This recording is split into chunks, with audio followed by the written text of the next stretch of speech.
السلام علیکم ورحمۃ اللہ وبرکاتہ۔ کلاس نام امید کرتا ہوں کہ تمام بچے خیریت سے ہوں گے۔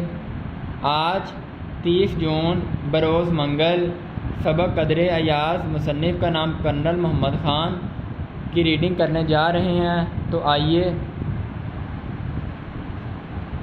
جی اب یہ جو آج ہم پڑھنے جا رہے ہیں، یہ کرنل محمد خان وہ کہانی بیان کر رہے ہیں جو انہوں نے پچھلے موضوع میں کہا تھا کہ میں قصہ سنانے لگا ہوں۔ ایک تھا لڑکا جو اپنے گاؤں سے پرائمری پاس کرنے کے بعد شہر کے ہائی اسکول میں جا داخل ہوا۔ پرائمری کہتے ہیں 5 جماعتیں، اب 5 کرنے کے بعد وہ ہائی اسکول میں جہاں میٹرک تک کلاسیں ہوتی ہیں وہاں چلا گیا۔ اپنے گاؤں میں تو وہ چھوٹا موٹا چودھری یا چودھری کا بیٹا تھا، لیکن تھا ٹھیٹ دیہاتی، ٹھیٹ خالص اصلی دیہاتی پینڈو۔ پہلے دن کلاس میں گیا تو ننگے سر پر صافہ سر پر باندھنے کا دوپٹہ، لیکن دوپٹہ نہیں کہیں گے، کپڑا کہیں گے، کیونکہ دوپٹہ عورتوں کے لیے استعمال ہوتا ہے اور مردوں کے لیے کپڑا، سر پر باندھنے والا کپڑا۔ بدن پر کرتا اور تہمند، اور پاؤں میں پھوٹو ہاری جوتا۔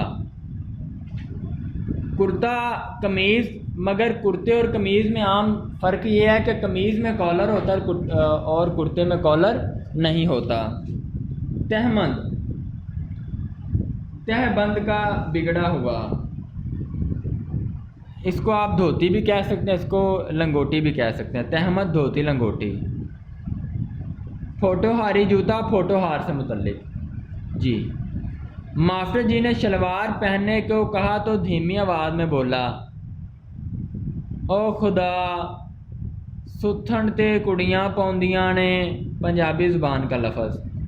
او خدا خدایا، ستھن شلوار کو کہتے ہیں، پنجابی کا لفظ ہے۔ جب ماسٹر صاحب نے کہا کہ تم تہمت دھوتی نہ پہنا کرو، شلوار پہنا کرو، تو کہتا جی شلوار تے کڑیاں پوندیاں نے، کڑیاں لڑکیاں، پوندیاں نے پہنتی ہیں، کہ شلوار تو لڑکیاں پہنتی ہیں۔ سلیم میاں یہ سن کر کھلکھلا اٹھے اور بولے، سچ مچ کا پینڈو تھا، بہت پینڈو تھا، سچ مچ کا دیہاتی تھا، مگر ابا جان وہ پتلون کیوں نہیں پہنتا تھا؟ اب سلیم میاں نے جب یہ لائن سنی، یہ کہانی سنی، تو اس نے کہا کہ وہ شلوار کیوں نہیں پہنتا تھا؟ ابا جان، میں نے کہا بیٹا میں نے کہا کہ بعد رابطہ ہے، 2 نقطے نظر آ رہے ہیں، انورٹڈ کوما، اور اس کو استجابیہ کہتے ہیں پکار کے لیے، ٹھیک ہے، ایکسکلیمیشن مارک۔ بیٹا یہ آج سے 40 برس پہلے کی سال کی بات ہے۔ ان دنوں اگر ماسٹر جی خود بھی پتلون پہن لیتے تو شہر کے کتے انہیں ولایت پہنچا آتے، ولایت بیرون ملک جی۔ اس کے بعد سلیم میاں میری بات پوری طرح سمجھے بغیر ہنس دیے، مسکرا دیے۔ بوڑھا علی بخش پوری طرح سمجھ کر مسکرایا۔ بوڑھا، اب علی بخش کون ہے؟ ٹھیک ہے، علی بخش آپ کو پیچھے بتا دیا گیا ہے کہ علی بخش ان کا ملازم تھا۔ ہم نے کہانی جاری رکھی۔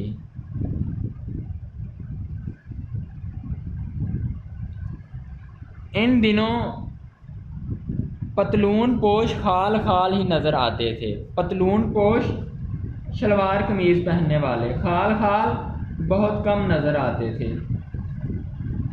مثلاً سارے اسکول میں ایک سیکنڈ ماسٹر صاحب تھے جو سوٹ پہنتے تھے، لڑکے انہیں جینٹل مین انگلش کا لفظ ہے، اس کا مطلب کہ مغرب زدہ انسان جو مغرب کی پیروی کرتا ہے، جینٹل مین کہا کرتے تھے۔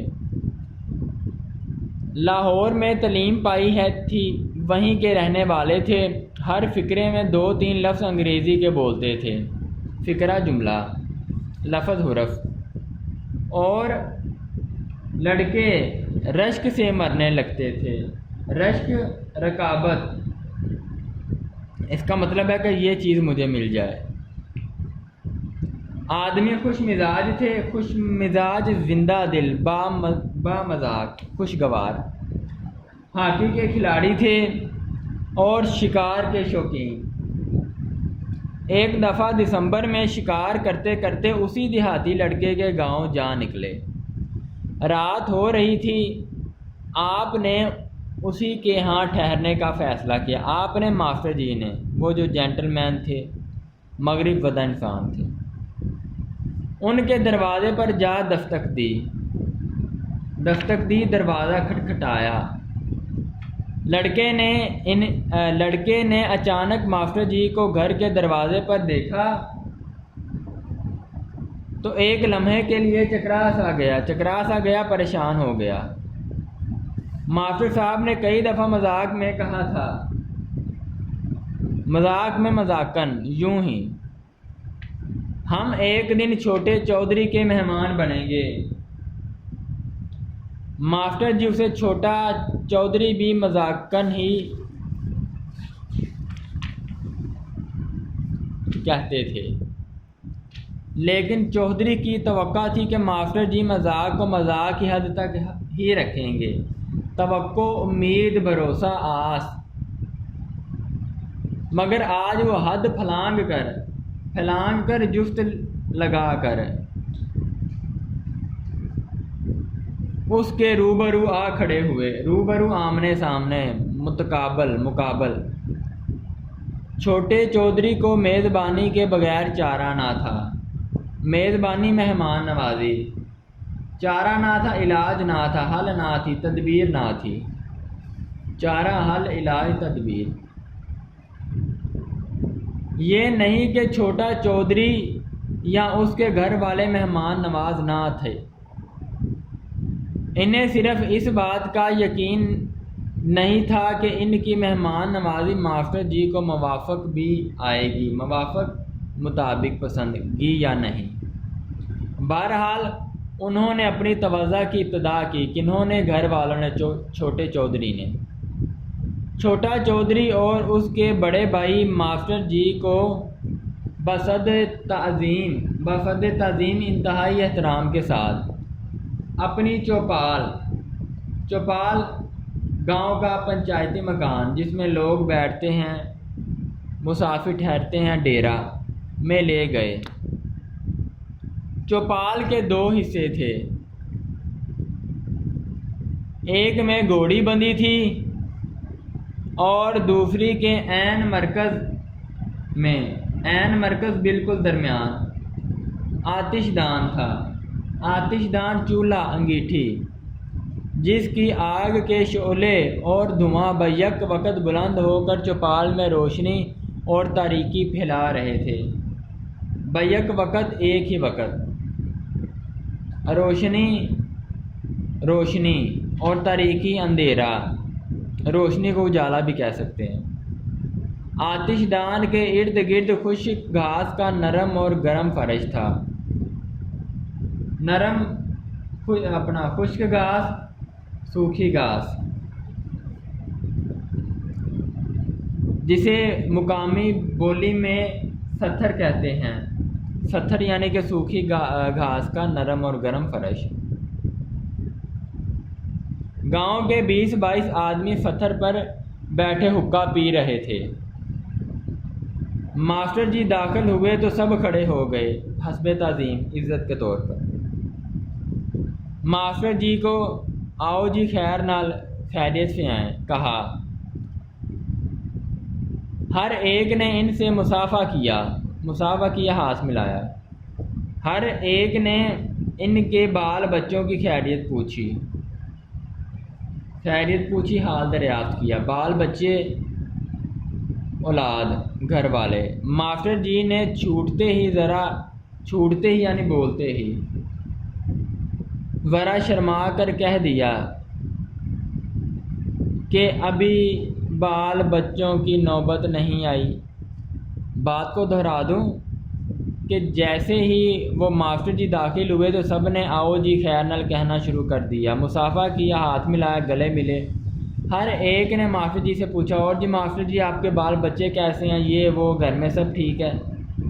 تو ماسٹر جی نے شرما کر بولا کہ ابھی بچوں کی نوبت نہیں آئی۔ شرما کر مروت سے نوبت نہیں آئی، باری نہیں آئی۔